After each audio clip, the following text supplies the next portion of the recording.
Então, vou voltar de novo, né? Então, Coulomb descobriu que a força que B repele A é a mesma força com que A repele B. Eu tenho um par de força ação e reação. E depende do quê? Depende do valor das cargas.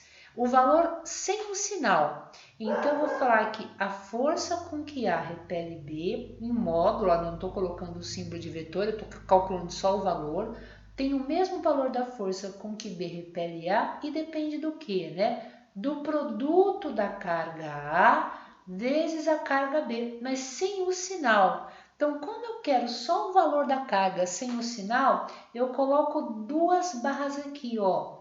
Essas duas barras representam que eu quero só o valor das cargas, né?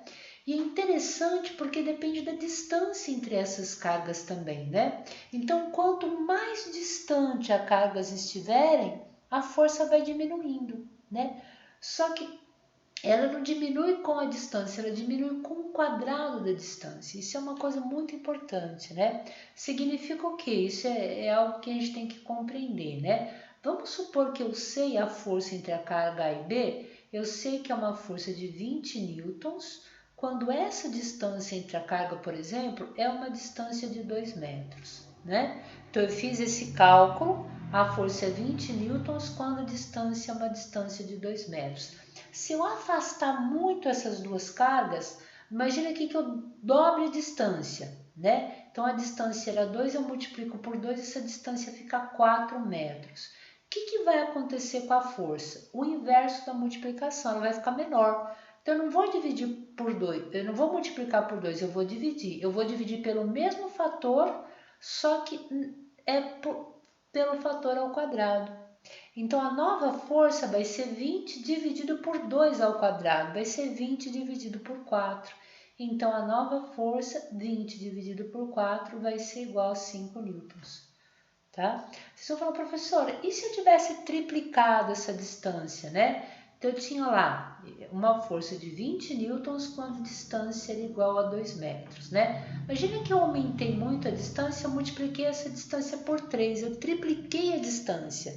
Então, a nova distância agora, né? 2 vezes 3, isso aqui dá uma distância de 6 metros. Qual o novo valor da força, né? Então, o novo valor da força vai diminuir. Então, se a distância eu estou multiplicando, a força eu vou diminuir pelo mesmo fator, 3, só que ao quadrado.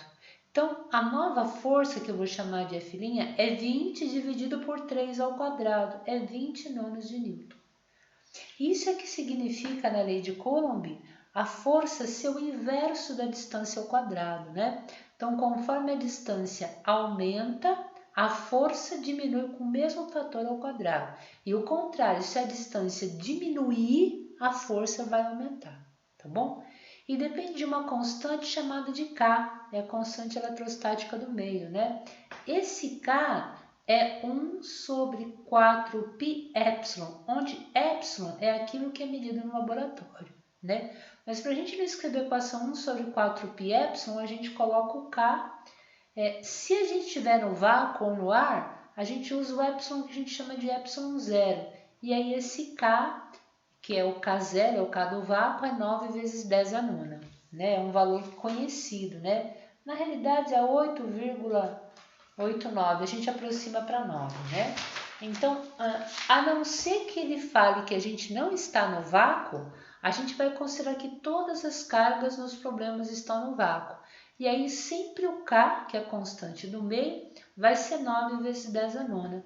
A unidade do Sistema Internacional de K é Newton vezes metro quadrado sobre Coulomb quadrado. Significa o que esse K, né, em termos de unidade? Que a distância entre as cargas só pode estar em metros, né? A quantidade de carga só pode estar em Coulomb, não pode estar em outra unidade. E quando eu calcular a força vai estar em Newton, tá? Qual que é o problema? Muitas vezes vai aparecer a carga tipo 4mc. Então, eu não quero o milicoulomb. Esse m aqui é um prefixo que vale mili, então eu tenho que trocar. No lugar de mili, o valor de mili vale 10 elevado a menos 3.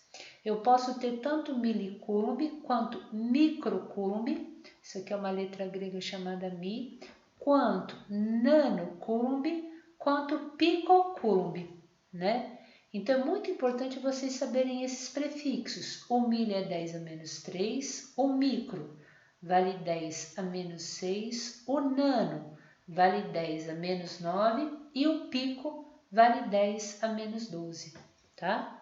Então, se aparecer qualquer um desses prefixos na frente do Coulomb, você tem que substituir esses prefixos pelo valor que a gente conhece deles, tá bom?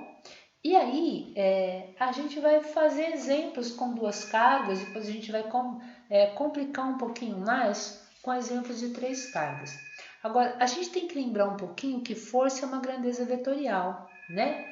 Então, a gente tem que lembrar um pouquinho como é que calcula a soma de forças, né? Como é que eu somo vetores? E aí a gente lembra, né? Eu não sei como é como é que está a memória de vocês em relação à física 1, né? Vamos supor que eu tenho uma carga Q e eu representei duas forças atuando sobre ela. Vou chamar isso aqui de força 1, um vetor para a direita, e tem um outro vetor inclinado de um ângulo alfa. Essa força eu vou chamar de força 2. Eu quero saber como é que eu encontro a força total sobre a carga Q se ela está submetida à força 1 e força 2, que está inclinada de um ângulo alfa, né? Então, quando isso ocorre, a gente tem que usar a regra do paralelogramo. Então, a gente vai na extremidade do vetor F2 traçar uma paralela ao vetor F1 de mesmo comprimento. Ó. E aqui na extremidade de F1, traçar uma paralela a F2 de mesmo comprimento. A gente fecha um paralelogramo. A diagonal dessa figura, que sai da carga e liga no vértice oposto do paralelogramo, essa é a direção e sentido da força resultante do vetor FR. Né? E como é que eu calculo o valor desse FR? Usando uma lei chamada lei dos cossenos. O que diz essa lei? Isso está lá no slide que vocês vão ver. FR ao quadrado é igual a F1 ao quadrado mais F2 ao quadrado, parece o teorema de Pitágoras até aqui, né? Mais 2 vezes F1 vezes F2 vezes cosseno do ângulo entre os dois, que é cosseno de alfa, né? Lá no slide que eu coloquei tá assim, FR é raiz quadrada, porque esse expoente já passou para o outro lado da equação, com a operação inversa, né? De F1 ao quadrado mais F2 ao quadrado, mais 2 vezes F1 vezes F2 vezes cosseno de alfa. Essa é a equação geral, né? Só que essa equação tem alguns casos particulares, né? Oi? Pois não? Mesmo? Eu posso, por exemplo, o F1 mais o F2 estão ao quadrado. Eu poderia cortar esse quadrado com essa raiz e deixar só o 2 F1 F2 cosseno na raiz? Não pode, não pode. Okay. Você só poderia se você tivesse algo do tipo, ó, se você tivesse uma raiz quadrada, vamos supor que você tem um A ao quadrado que multiplica x ao cubo mais y à quarta. Então, se esse A ao quadrado for comum a todos os termos da expressão e você puder deixar ele em evidência, daí você pode cortar, né, e ele sai fora da raiz. Então, fica A vezes raiz quadrada de x ao cubo mais y à quarta. Tudo bem? Mas esse A ao quadrado, você tem que deixar ele em evidência, ele tem que pertencer a todos os termos daquela expressão que está dentro da tua raiz. Não é o caso aqui. Tá bom? Okay. Tá? E aí a gente tem alguns casos que são casos especiais. Tem gente pedindo para entrar de novo. Eu tenho medo que